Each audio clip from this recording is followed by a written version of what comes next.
اللہ کو بھی اپنے بندے کی یہ بات بہت پسند ہے، جب وہ کچھ نہ ہوتے ہوئے بھی اسے مدد مانگتا رہتا ہے۔ وہ یہ نہیں دیکھتا کہ شاید اللہ کا جواب نہ آئے۔ جب بھی اتنے انتظار کے بعد بھی اس کا کوئی جواب نہیں آیا، وہ یہ نہیں سوچتا کہ دور کی گئی چیز شاید دوبارہ مجھے مل نہیں سکتی۔ وہ یہ نہیں سوچتا کہ سات آسمانوں پار جا کر بھی میری دعا، میری پکار، میری التجائیں اللہ کو منا نہیں پا رہی ہے۔ تہجد کی دعائیں قسمتوں کا رخ موڑ دیتی ہے۔ مجازی چاہتے دور کر کے تمہیں آزمایا جاتا ہے کہ تم حقیقی سے کتنا قریب ہو۔ دل کا بار بار ایک ہی دعا کے لیے اللہ کے سامنے رونا اتفاق نہیں ہوتا، انکار کی گنجائش ہی نہیں ہوتی۔ بس جو مانگ لیا تہجد میں وہ مل گیا۔ بس یقین رکھو کہ اس صبر کے بعد تمہارے لیے وہ معجزے ہیں جو تمہیں اس حد تک حیران کر دیں گے کہ تم اپنا ہر دکھ درد بھول جاؤ گے۔ جس صبر کو تم اختتام سمجھ رہے ہو وہ اللہ کے کن کا آغاز ہے، کیونکہ جو اللہ سے لگائے ہوئے دعاؤں کا سلسلہ نہیں توڑتے، اللہ انہیں ان کی چاہت سے جوڑ دیتا ہے۔ کیا یاد نہیں تمہیں اللہ کے وعدے؟ اور اللہ صبر کرنے والوں سے محبت کرتا ہے، اور یقیناً اللہ صبر کرنے والوں کے ساتھ ہے، اور صبر کرنے والوں کو خوشخبری سنا دو۔ تہجد کی دعاؤں کے لیے تو سات آسمانوں کے پردے ہٹا دیے جاتے ہیں، اور پھر اللہ ایسے معجزے کرتا ہے جو نہ کبھی زمین والوں نے دیکھے ہوتے ہیں اور نہ آسمان والوں نے۔ وہ دکھ جو رات بھر سنے نہیں دیتے، ان کو تم تہجد کی نماز میں اپنے رب کے سامنے رکھا کرو۔ رات کی تنہائی میں ایک تم اور رب، پھر بھلا وہ کیوں نہ سنے گا تمہاری؟ تہجد میں چھپا ہے کن کا راز۔ ذرا سوچو، اگر تمہاری چاہ تمہیں تہجد کے سجدے تک لے آئی ہے تو وہ اللہ کو کتنی محبوب ہوگی۔ کبھی سوچا ہے جو تم نے مانگا ہے اسے ادا کرنے میں اللہ اتنی دیر کیوں کر رہا ہے؟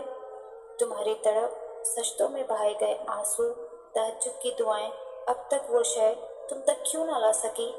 تہجد کی خاموشی میں بہتے ہوئے آنسوؤں کا شور اللہ کو راضی کر لیتا ہے۔ دن کے اجالوں میں ضبط کی گئی سسکیوں کی کہانی جب رات کے سناٹوں میں اللہ کو سنائی جاتی ہے تو وہ تڑپتی ہوئی آہیں اور پکار کسی بھی رکاوٹ کے بغیر سیدھے اللہ تک پہنچ جاتی ہے۔ جب رات بھر تمہاری آنکھوں میں نیند نہیں اترتی اور تم بے سکونی کی حالت میں اپنے خالق کے روبرو سجدہ کرنے لگتے ہو، وہی ایسا لمحہ ہوتا ہے جب تم اس کی محبت کو سانس سے بھی زیادہ اپنے قریب پاتے ہو۔ جب تم سوچتے ہو یہ بے سکونی سزا ہے، مگر در حقیقت وہ اللہ سے ملاقات کا مختصر سا ذریعہ ہوتی ہے۔ وہ تمہیں چن لیتا ہے اور تب تم سے بھی زیادہ اسے تم سے ملاقات کا انتظار ہوتا ہے، اور جب تم دنیا کو چھوڑ کر اس کے پیچھے بھاگتے ہو تو وہ تم سے بھی زیادہ تیزی سے بھاگ کر تمہاری جانب آتا ہے۔ تم ایک دفعہ اس کو پکارتے ہو، وہ 100 دفعہ تمہاری پکار کا جواب دیتا ہے۔ تم اسے چند لمحوں کی محبت دیتے ہو اور وہ تم پہ ساری زندگی کے لیے محبت نچھاور کر دیتا ہے۔ تم پھر تمہاری بے سکونی کو ہی ایسے سکون کی وجہ بنا دیتا ہے کہ جو نہیں ہونا ہوتا وہ بھی ہو جاتا ہے۔ درد سے ہی اللہ کی پہچان ہوتی ہے، اور یہ تڑپ ہی ہے جو تمہیں تہجد تک کھینچ لاتی ہے۔ وہ محبت ہی کیا جس کو رات کے آخری پہر رو رو کر اللہ سے نہ مانگا گیا ہو، اور جسے اللہ کی محبت مل جائے اسے پھر دنیا میں کسی محبت کی ضرورت نہیں رہتی کہ تہجد کی دعاؤں کا دگنا صلہ مل جاتا ہے۔ کوئی کیا مانگے پھر جسے خدا مل جاتا ہے۔ تہجد کی نماز کے لیے جاگنا اللہ کی بے شمار نعمتوں میں سے ایک نعمت ہے۔ صبح کے 4 بج رہے تھے، وہ تہجد پڑھ چکی تھی اور وہ اپنے رب سے دعا کر رہی تھی، یا اللہ میں تنہا ہوں، میری مدد کر۔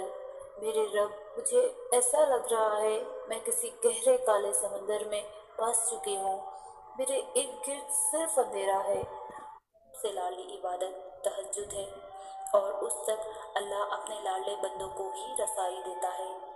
کبھی غم دے کر تو کبھی راتوں کی نیند اڑا کر وہ اپنے پسندیدہ بندوں کی آواز سننے کے لیے پکارنے کے کئی بہانے بنا دیتا ہے۔ نہ آزمائش ہمیشہ رہتی ہے، نہ یہ مرحلہ مستقل ہے۔ وہ جو عادل ہے وہی کفیل بھی ہے، وہ جو دور لگ رہا ہے تمہیں وہ تمہارے قریب بھی ہے۔ وہ مانگی ہوئی دعا کبھی رد نہیں کرتا، وہ تہجد کے سجدوں کو کبھی ضائع نہیں کرتا۔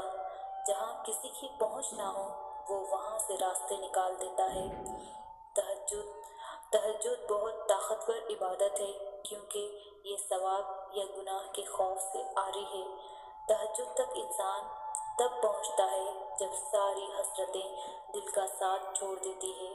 پھر انسان یہ نہیں سوچتا کہ اتنا ثواب ملے گا یا اتنا گناہ ملے گا، تب بس انسان یہ سوچتا ہے کہ اللہ ملے گا، اللہ سے ملاقات ہوگی۔ پھر تہجد کا پہلا سجدہ آخری سجدے کی طرح کیا جاتا ہے، جیسے ابھی جان نکل جائے گی، جیسے ابھی اللہ کی محبت سے دل پھٹ جائے گا۔ بس پھر ہم ہوتے ہیں اور اللہ ہوتا ہے، پھر وہ سب مکمل ہو جاتا ہے جو کبھی ادھورا رہ گیا ہو۔ تہجد سے بڑے عشق کی کوئی دلیل نہیں۔ تہجد پڑھا کرو، کوئی ملے یا نہ ملے رب مل جائے گا۔ کہانی کو اللہ تہجد تک تب لاتا ہے جب وہ چاہتا ہے کہ میرا بندہ مجھے منائے، مجھ سے بات کرے، میرے سامنے اپنی جھولی پھیلائے تاکہ وہ اس کی مانگی ہوئی مرادوں پر آمین کہہ سکے۔ وقت اور حالات ہمیں ان راستوں پر چلنے پر مجبور کر دیتے ہیں جن سے ہمیں تکلیف پہنچتی ہے، لیکن وہ راستے ہماری بہتری کے لیے ہوتے ہیں۔ وقت بھی بدلتا ہے اور نصیب بھی، لوگ بھی بدلتے ہیں اور حالات بھی۔ جیسے اللہ آسمان پر تاریکی کے رنگ ہمیشہ نہیں رکھتا اور آسمان کو دن کے رنگ برنگے اجالوں سے بھر دیتا ہے، ویسے ہی وہ ہچکیوں کو مسکراہٹوں میں بدل دیتا ہے۔ اور اگر وہ آپ کو تہجد تک لے آیا ہے تو سمجھ لیجئے اب صلے کا وقت ہے۔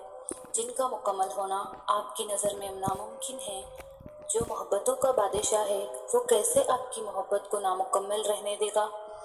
وہ سن لے گا اور اختتام میں سب عطا کر کے اس مایوس دل کو شرمسار کر دے گا۔ تہجد کا سجدہ اپنے آپ میں ہی بہت طاقت رکھتا ہے اور وقت تہجد مانگی جانے والی دعاؤں کی شدت کا مقابلہ کوئی بھی نہیں کر سکتا، یہاں تک کہ نصیب بھی نہیں۔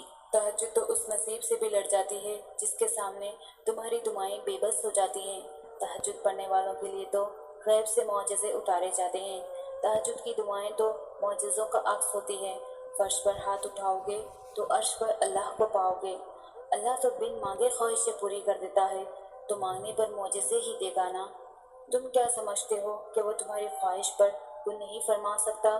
وہ جو تمام خزانوں کا واحد مالک ہے، وہ جس سے بن مانگے سب کچھ تمہیں عطا کیا ہے، وہ تمہاری یہ خواہش پوری نہیں کر سکتا؟ سنو یہ سارا امتحان صبر اور یقین کا ہے۔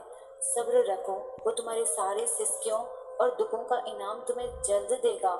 اور ایک دن جب معجزے ہوں گے کہ تم دیکھو گے کہ جن پریشانیوں کو تم بہت بڑی سمجھ رہے تھے، انہیں دور کرنا تمہارے اللہ کے لیے بہت معمولی بات تھی۔ تہجد تمہیں اللہ کے قریب کرنے کا ذریعہ ہے۔ تہجد تو اللہ کو حال دل سنانے کا بہترین ذریعہ ہے۔ جس کو لگ گئی ایک بار تہجد کی لگن، بس پھر اپنے رب سے ملاقات کی لگن لگ جاتی ہے۔ جس رب کے ایک حکم پر قرآن نازل ہو گیا، تمہیں کیا لگتا ہے وہ تمہارا نصیب بدل نہیں سکتا؟ وہ جو رات کو دن میں، اندھیروں کو روشنی میں بدلنے پر بھی قادر ہے، تمہیں کیا لگتا ہے وہ تمہارے دکھ کو سکھ میں نہیں بدل سکتا؟ وہ جو پتھر میں سے بھی پانی نکال سکتا ہے، تمہیں کیا لگتا ہے وہ حاصل کو حاصل میں نہیں بدل سکتا؟ وہ جو سردی کو گرمی میں، خزاں کو بہار میں بدل سکتا ہے، تمہیں کیا لگتا ہے وہ تمہارے غم کو خوشی میں نہیں بدل سکتا؟ وہ جو مشکل آنے سے پہلے ہی ٹال دیتا ہے، تمہیں کیا لگتا ہے وہ نہیں جانتا تم کس سکھ میں ہو؟